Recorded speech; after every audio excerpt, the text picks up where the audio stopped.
It's time for some fun. Christopher Lloyd is an award-winning and internationally best-selling author of 15 books, and he's joining us on Big Blend Radio today to talk about, fun and fascinating new book. It's called Absolutely Everything, A History of Earth, Dinosaurs, Rulers, Robots, and I'm going to say pooping robots in there too, robots and other things too numerous to mention. This is an epic book, and it is absolutely fabulous. It takes you through 13.8 billion years of history. And this is for all ages. Kids should read it. Parents should sit down with their kids and read it. Everyone should read this. It's published by What on Earth Books, and you can go to whatonearthbooks.com or Amazon, all those good places. But super excited to have you here on the show, Christopher. Welcome. Well, thank you, Lisa, and hello, Nancy. It's a great pleasure to be here. Fun. This is great. I want to keep reading here. I know. Sometimes we pick up a book and get a hang of it for an interview, and then the book goes away. This one stayed. This is going with us everywhere we go, and we travel full time. But the first thing, digging into this, because the illustrations are so cool, and the maps and the timelines. It really gets the idea of science and history put together, and I know that you do a lot in regards to science as well, also as a science correspondent for the Sunday Times paper in London. But, when I look at this, you manage to kind of boil it down to the nitty-gritty part and make it fun, and I want the Flat Earth Society to read your book. That's my first thing. Okay. Well, because for a long time people did think the Earth was flat, so that's okay. That's part of the story. Exactly, and how the Earth is not in the center and the sun is. But these diagrams, how important is it for us to have these kinds of illustrations to kind of absorb history and science? Oh, it's so important, Lisa, because, ultimately, one thing I've learned is that humans are a visual species. I know there's a lot of talk about people having different learning styles and things, but, when you peel back the onion, everybody's brain is a text-to-image converter. And what we do is when we read a good book, our brain turns it into pictures in something called an imagination. And it's no accident it's called an imagination, because we turn it into images. And when we sleep at night, our brain dreams in images, unless you're right at the end of a spectrum and maybe there's some numbers going on. But most of the time, people are living their lives through images. So it's really important to try and use the natural language of humanity to have really gorgeous illustrations and to allow the text to flow through them in a way that it's like sort of, going down a river or something like that and being amazed at the scenery, with the words being the water and the images being the sort of landscape all around you. And trying to get that balance right for the journey is really important to making it accessible and fun. When you wrote this, this is epic. I'm not kidding. This is a big book, but it's a fun book. You want to just start exploring everything. When you're writing and being able to basically put the history of the world into one book, when you were doing that, were you writing and then going, okay, this needs to be an illustration here, or do you write from an illustration point of view? Well, it's a very good question. I'm trying to write the text as if I'm talking to people. That's the other thing. When we write things down, I'm hoping that people will read it out loud. And I know it's not as popular these days, but because this is a book that's ideal for anyone aged 8 to 108, I'm hoping that it doesn't matter how old you are, you will feel as if I'm talking to you, so that gives you, the feeling that, well, maybe I should read this out loud. And because not only do humans enjoy information in an image-based way with our imagination, we love hearing things. We love hearing stories. And if you can hear the voice of the author, that makes a big difference. So I've tried to write it in that way, like it's a conversation. And I suppose the text has to come first, and then the images are supporting the text, and then every caption is trying to add more information, so that if you want to find out more, you look at the image. It's not just repeating what's in the text, but you're finding out new things. That's rewarding you for your curiosity of actually taking the time and trouble to look at the caption next to the image. So it's quite intricate in the way it's done, and hopefully, it's effective. That's not for me to judge, of course. No, I think it is. I know Nancy, as soon as she took the book and went running, and we kind of fight over it. But she goes, this years ago, when we lived in South Africa, she was writing a historic novel on Kenya, where we lived, and before that, and I would come home from school, and this is pre-computers for, regular human beings. And Yep. we created the chart of the world. And that's the first thing she said, this is the chart of the world. Every day I'd come home from school, and Yep. she had a friend who was in the newspaper industry, and so we had this big roll of newspaper. Everything was taken off the walls in the house, and I mean the entire house. This newspaper covered the walls because she was going, Yes. well, if so-and-so was doing this, was there typewriters at this time? Was this gun invented? So we learned that this is how I learned history, was this all-inclusive what was going on over here to be able to say what was going over there. And I think that is the epic thing about right here. You've got the chart of the world. I know, and I'm jealous. I'm so jealous. Well, Because I just couldn't grasp. I mean, I went to school and I came out feeling like I didn't really learn anything. I knew a lot, but I didn't learn anything. right. That's a good way of putting it, Nancy, because kids they know a lot because they're taught specific things, usually not in context, and then they're tested on them. And they find it, the problem is, though, when you're taught that way, you take a step back and you realize, and I found this myself, and this is why I wrote this book, actually, is that I took a step back and realized my brain was like a pane of shattered glass. It had lots of fragments, but nothing connected together. And I guess what I'm trying to do with this book is to turn that into a mosaic, to turn it into a picture. And when you see, this is a red bit, okay, well, that belongs with the red bits over there because that makes part of that sort of, beautiful dress that someone's wearing or whatever. So each individual part, it takes its place, and the sum of the parts tells you something different from any individual part itself. And in fact, there's a word for this in German. It's called Gestalt. And it means that the sum of the parts is different from any individual part. And that's what happens when you take a step back and you look at history, where you're combining nature and the Stone Ages and ancient history and all the way through to the modern day. You see things differently. And actually, sometimes the past and the future have so much in common because the same themes, the same rhythms, the same feelings, the same dilemmas, the same patterns begin to reappear. And I think that then creates an empathy that I think is essential for the future, really. What's really interesting is these patterns that you're talking about, and the whole thing is when you look at the pooping duck. I have to talk about the pooping duck, Yes, but I didn't realize. Well, I'm so glad you put things like that in there because that's the fun stuff that gets us all intrigued. I had no idea that robotics were going on that far. Was it back in the 1700s, right? Yes, and we're doing it now, so this is relevant now. It's totally relevant, but the thing is, it's almost a really important moment because the mindset of people, the consciousness of humanity is really changing very fundamentally because there's this guy who is also very much in the same chapter as the pooping duck, who sees an apple fall from a tree. And of course, you know who I mean, Sir Isaac Newton. Yes. And it's the most ordinary, everyday thing. But you know what? From that everyday thing, he was the sort of person who connected things together. And he thought, well, maybe there's some force nobody's thought of. Maybe it's connected to the size of an object.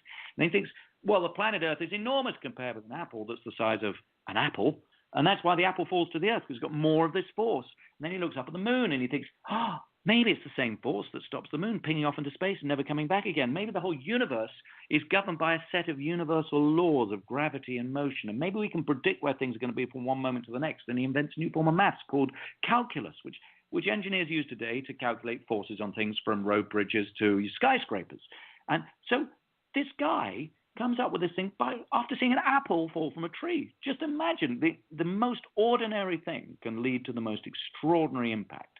And that's why the real world is more amazing than anything you can make up. And of course, at the time, 1730s isn't very long after Newton starts coming up with his theories, that people start thinking, well, maybe the whole universe is like a machine. Maybe nature is a machine and we can recreate it, which is why people got so into these automatons, these robots.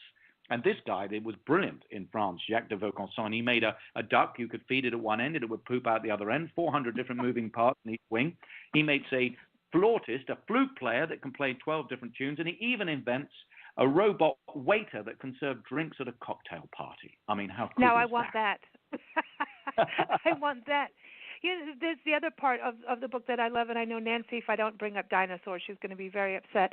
But the explorers and these giant expeditions that happen. Now we're looking at space. So here we are, go from that to, sailing around the world, and then now we're looking at space. So it's all that same kind of thing, but different territory. And I think what's amazing is the map that you have with here's all the European explorers. It's like you see them really want to own their own passage and then own this land, and how everybody was going in different directions. It's, to me, really some of the most epic history and some of the most brutal history when you think about this courage that it took to do that kind of thing. Like even Christopher Columbus, which over here we've learned that, okay, he wasn't that nice to people, but at the same time, there's this yin and yang to this in a way. There is, and just thinking about amazing explorers, and we've all got an amazing anniversary just ahead of us, 1620 to 2020, the Pilgrims, right? And they leave this country, England, because they're so fed up of people arguing. They're arguing about religion. They're arguing about whether the Pope is the head of the church or whether it's the king. They're Protestants and they're Catholics. And even the people who are Protestants are arguing whether they should be Puritans or Calvinists or Lutherans or whatever. And they're so fed up with arguing that they decide they're going to get on a boat and they're going to make a new lives for themselves, even though it's going to take them 6 months to cross the Atlantic, even though half of them may die when they get there, even though they have no idea what's going to be there when they get there, because they're so fed up with people arguing. And do you know what? People are feeling like that just today here in the UK, I can tell you. Isn't it amazing? Wow, that's a really good way. The same sort of sentiments where people are fed up of talking about Brexit. I wasn't going to say the word, but they are. In just the same way that the Pilgrims were fed up of arguing about religion. They just wanted to get on with their lives and make their own worlds, and that's what they went and did.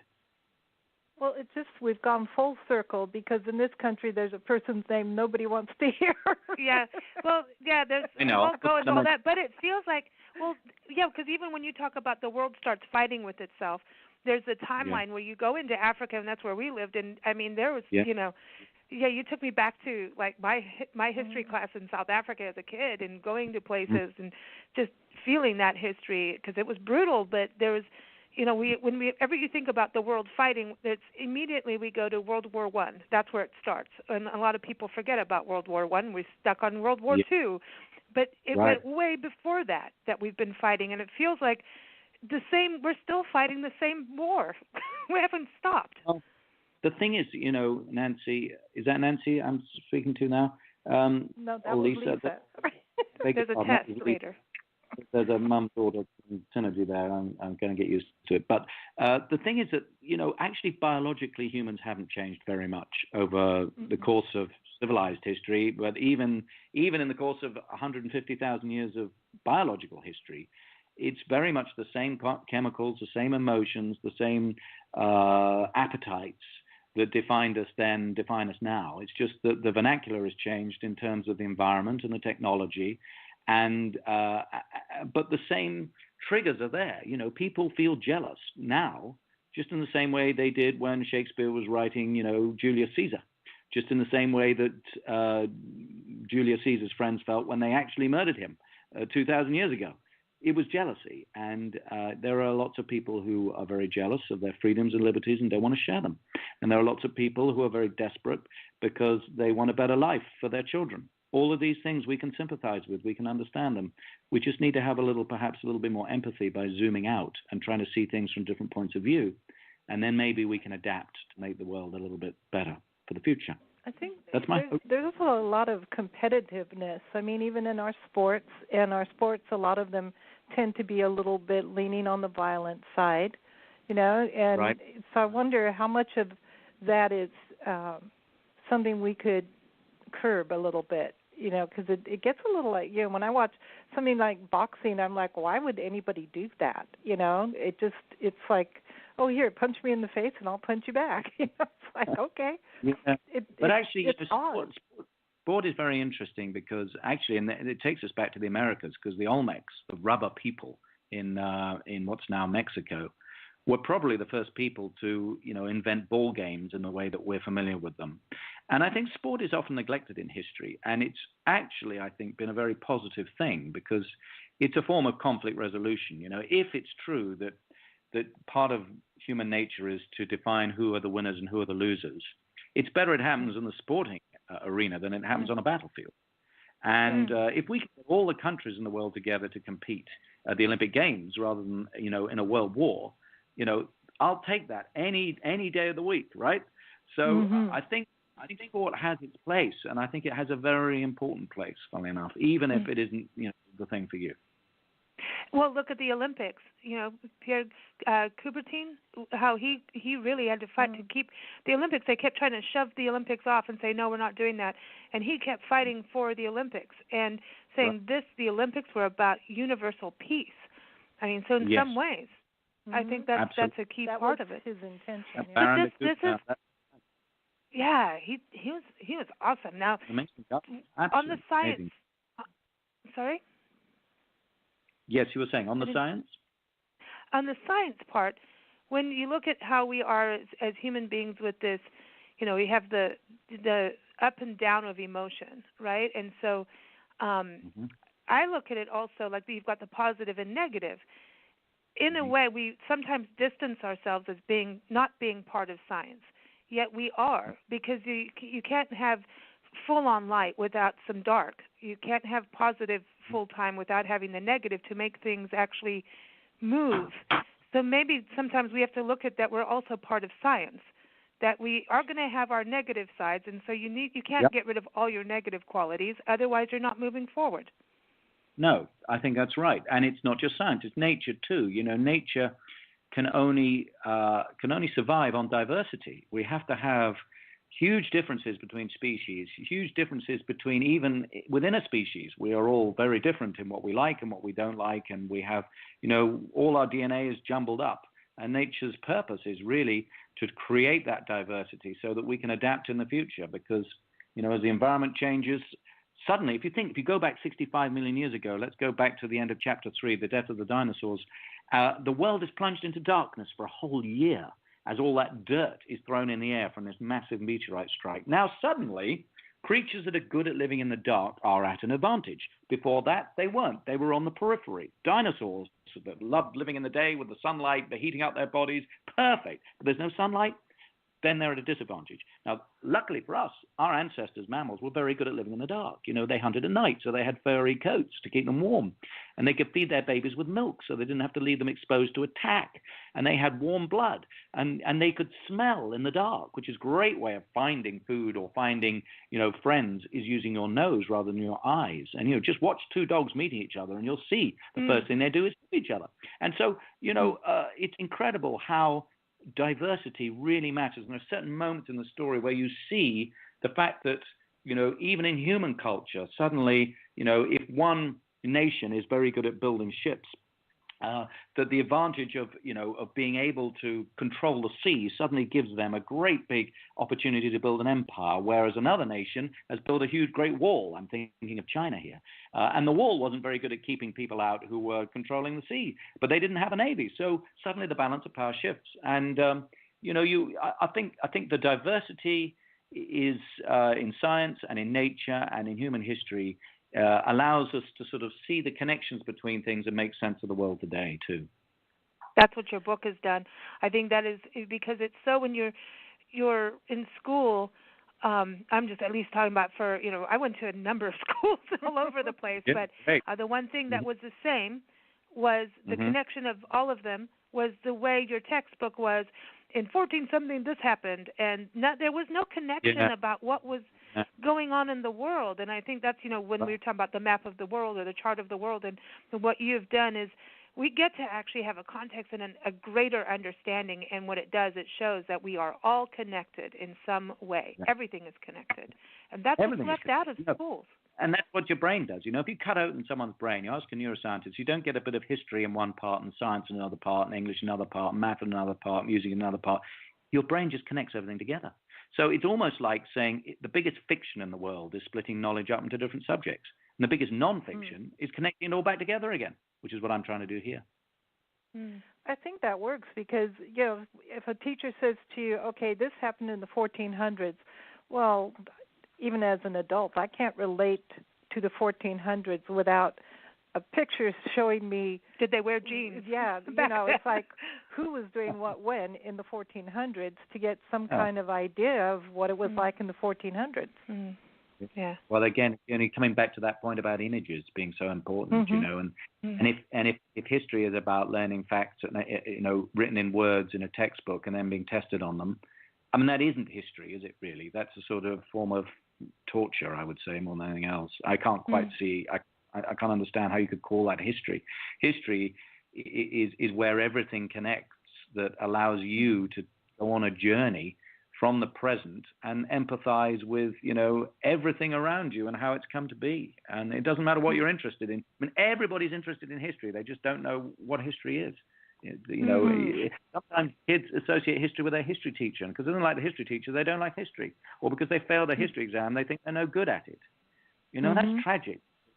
Because history is about... it is. I agree. And it's about making sense of... It's about loving life. Because every day you wake up and you find new stories because everything's connected. But if you think somehow I'm not interested in that because it's history and I was no good at that school, then you are impoverished, unfortunately. So we've got to try and if we can. How do you do research for something like this? Do you obviously read a lot and then have to read the boring stuff? Because there's the boring stuff and then there's the lively stuff that teaches you things like what you've written. Or do you go to museums? Do you travel? Yeah, I do all those things. I mean, I go to museums, and I've written lots of books with museums, so I try and choose them as partners often. And of course, I read a lot, but I was trained as a journalist, and actually that's quite an interesting and helpful training for doing a project like this, because I would give myself 2 or 3 weeks for a chapter, and I would research as much as I possibly could in the first 10 days, and then I would my inner editor would tell me there's a deadline coming up, and I'd have to say, okay, well, what's the story? And you've got to really be able to summarize the story in the first 2 paragraphs if you're reading a newspaper article. Otherwise, people just drift off. So you need to be able to have it there in your mind. What's the big theme under here that we're trying to get to be able to tell this story? And so that's the approach I would take. And then I would spend 10 days, 2 weeks trying to write it and then rewrite it and rewrite it and rewrite it and rewrite it until I felt as if I captured it in a way that anybody could enjoy. And it's very rewarding when you put a chapter, you researched it and written it in a fairly rapid prototyping way, and then you read it back, and if you're happy with it, it releases the dopamine, and you do feel a shot of a real thrill, actually. And so that's a big part of it. That's awesome. And everyone, again, it's called Absolutely Everything, A History of Earth, Dinosaurs, Rulers, Robots, and Other Things, Too Numerous to Mention. It is an absolutely fabulous book. Not the TV show. We love them, Patsy and Eddie, but Absolutely Everything. Again, published by What on Earth Books, and you can go to whatonearthbooks.com, Amazon, all those great online places. But, Christopher, one thing, when you look at this book with all the illustrations, do you think that this is something, I know your other books have been published in multiple languages, do you think this is something that can get into schools and libraries and in different countries, especially with the illustrations happening and the timelines giving some help? Absolutely. And, I'm going to China next week to give talks in schools and theaters and so on. And the book is coming out in Chinese and Japanese and Russian and Korean and Turkish. And, there are lots of things happening there. So that's very exciting. And that's another thing, is its objective is not just to connect knowledge, it's to connect cultures and it's to connect ages. It's all about making connections. So it's very important to me that I try and get this concept and this idea and this book in as many different cultures as possible. Awesome. We want to thank you for joining us and also thank today's sponsor, which is SuperCamp. SuperCamp is a world leader in summer academic achievement programs. They really teach leadership life skills. That's important. Kids get to learn life skills. They learn, how to study. SuperCamp has helped more than 80,000 students around the world, and you can go to supercamp.com to learn more. And we've got a special song for you, Christopher. It's called I Made Fire. That was a big deal, making fire. So that's a great choice. Here it is. It's from the Tall Men Group, everyone. You can go to tallmengroup.weebly.com. Thanks so much for joining us, Christopher, and have safe and happy travels. Thank you very much, Lisa. Thank you, Nancy. Take care. Bye-bye. Bye.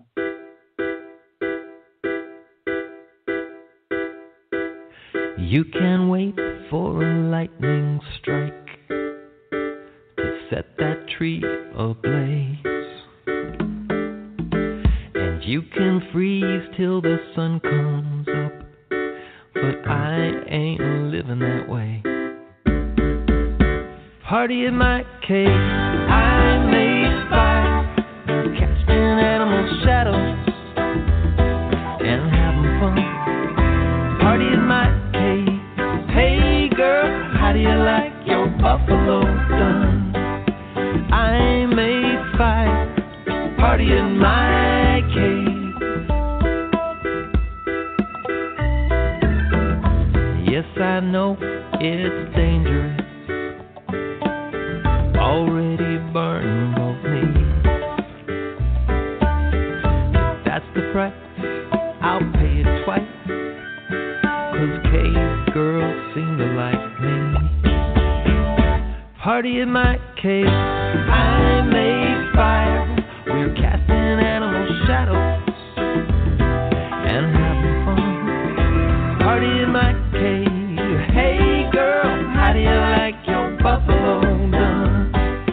I made fire, party in my cave. Breaking out the seed pod shaker, banging on a hollow wall. Girl, you got some fine maracas, let's shake 'em all night long. Party in my cave, I made fire, we're casting animal shadows and eating sun. Party in my cave, hey girl, how do you like your